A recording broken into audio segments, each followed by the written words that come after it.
Your question is, in what ways do events like Kasiyahan help shape the values and spirit of student leaders? Again, in what ways do events like Kasiyahan help shape the values and spirit of student leaders?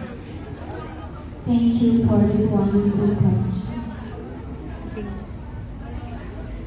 As a student that grounded with science and social responsibilities, the ways that these events, Kasiyahan, help shape the values and spirit of the student leaders is that by this Kasiyahan Festival, each individual show their talents, their abilities, and the things that they want to do and what they can do. And by this, everyone shows the potential for them to be a leader, not just in a group, not just in themselves, but for everyone that is surrounds with them. And I believe that this Kasiyahan Festival will help and shape the values and spirit of the student leaders because